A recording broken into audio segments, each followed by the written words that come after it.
According to the slice of Toku Twitter that I look at or happen to see lately, it seems to be that there's some controversy over whether or not Tokusatsu is now just about selling toys. I think it's mostly in response to Kamen Rider Zero-One. I'm not watching Real Soldier though, so I have no idea. And I don't think Ultraman gets attacked for using its toys. In fact, I think Ultraman deserves praise because they use their Sofubis as like gimmick items in the shows, which is it's a stroke of genius in my opinion. Anyway, but I'm all about saving money and maximizing your profits. I don't know why that is. Anyway, it seems to me odd that you would criticize a show that has a bunch of toys in it that draw you in and are cool, that also have really great stories associated with them, that you criticize that for being a toy commercial, because in the hands of a great writer, it doesn't matter how many toys they're trying to sell, it'll serve the story. And I think that's something that just popped into my mind after I finished the latest episode of Tokusatsu I watched. Anyway, this is MJ. I love Tokusatsu, and right now I want to talk about Kamen Rider Zero-One, Episode 8. So the first fairly big development in this episode is that not only is Jin a human gear, but so is Horobi, and we get to see that they have a different type of ear headphone inset thing. Either that, or they like tore theirs off, and now they just have these nubs that are left there. Horobi's is purple, which I find interesting, while Jin's is red, or maybe it's pinkish, and I find that interesting because it kind of corresponds to their Kamen Rider suit colors. Another thing is that A.I.M.S has been developing these giant mecha that I believe they're AI. They're not piloted, and what they are supposed to do is they're like almost like riot control, where they will go and send out a signal that'll disrupt, lull, shut down. I'm not sure on the details, but they'll stop rampaging Magir from rampaging. And it's this new big A.I.M.S initiative, and I liked that there was kind of like a double deception in this episode with the way Metsubo Jinrai attacked. They infiltrated those, they hacked them, they caused an issue, and then they at the same time, Horobi used Jin to go do that and cause problems while he went and stole some more tech, some weapons, some of those more attaché cases. So that was pretty cool. And it's funny, I guess it's pink. I mean, honestly, it looks more purple to me.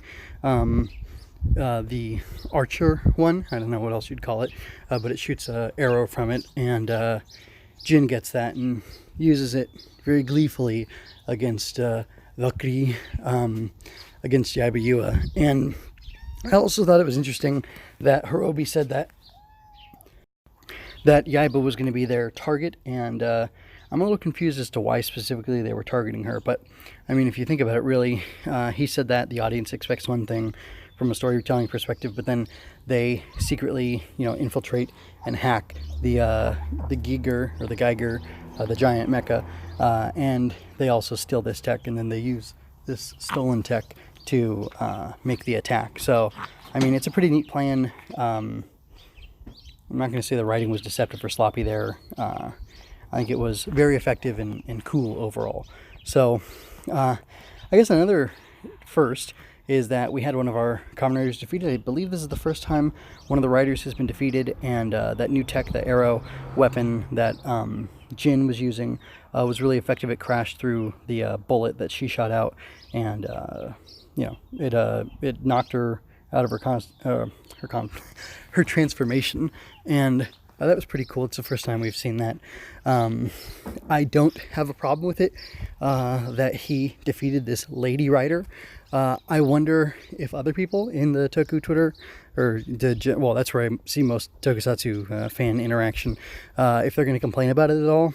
I don't think they should, because she's been shown to be really powerful, and she's a big player. And I think Horobi saying that she should be targeted is actually a compliment to her. It's an indication of how dangerous she is to these guys and their goals, and I find it especially a compliment because they're just so darn powerful, especially like Horobi.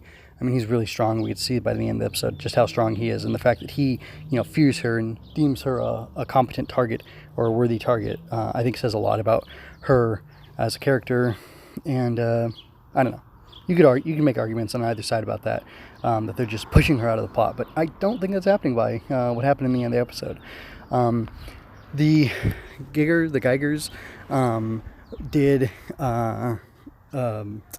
they did a bunch of damage to the hospital. They hacked into the local network. I like how they talked about too, like the technology, that these things are like air gapped, so that you can't hack one hospital and get the medical information for everybody throughout Japan. You kind of have to go piecemeal and attack them, and that's pretty cool. It's actually kind of like the US grid. People are afraid that if an EMP were dropped here, that it would knock out all energy all over the place, but that's not true, because our grid, the way it's set up, it's so piecework and patchwork and piecemeal, that's what I meant to say, that it wouldn't actually effectively knock out everything if one section were knocked out. Like a whole block, or a certain area would be knocked out, but then where the transition points are, it wouldn't be. Well, sure. What does that have to do with this? Nothing. So I'll continue.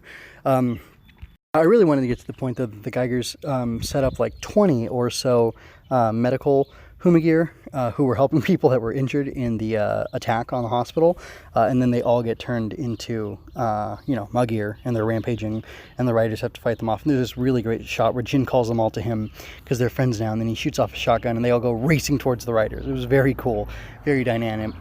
It reminded me of in Go Busters when Red Buster would Buster's ready, and then he'd hit his fists together, go, and then they'd all dash off and start fighting the bad guys in that show. Anyway, but it looks so good. It looks so good. I'm enjoying the action of this show so much.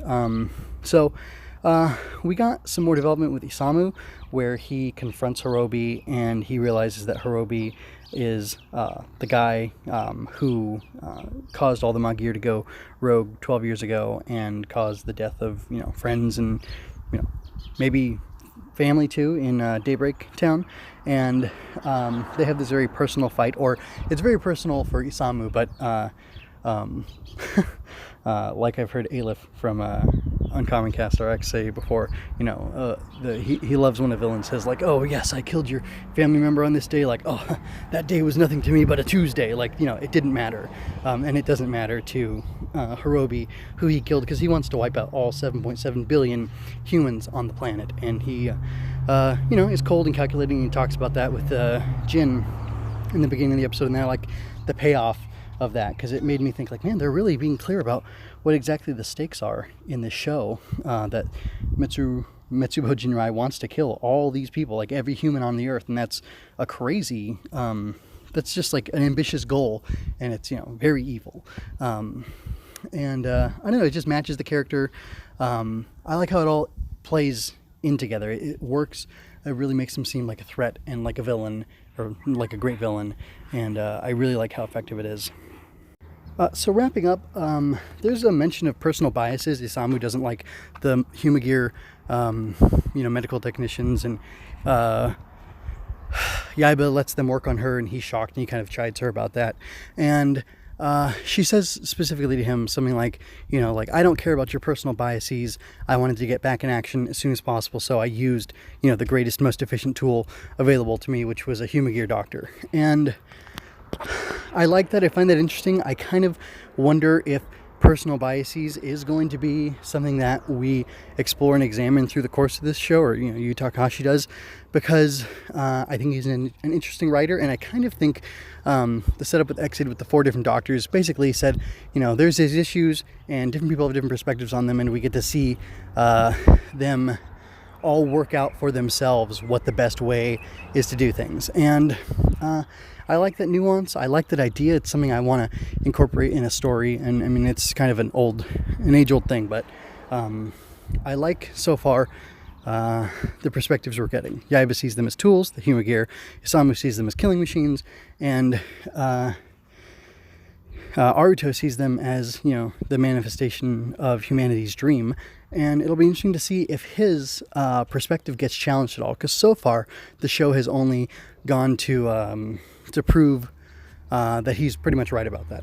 Something else about him that I want to mention specifically, I still kind of wonder if he might be a Humagir, and maybe a super advanced one, because his biological scan at the doctors made it sure look like he was human. So I wonder if that's a little thing being thrown out there, though, to trip up the fans who are paying attention at this level. I don't know, but I think it's interesting to speculate on and talk about.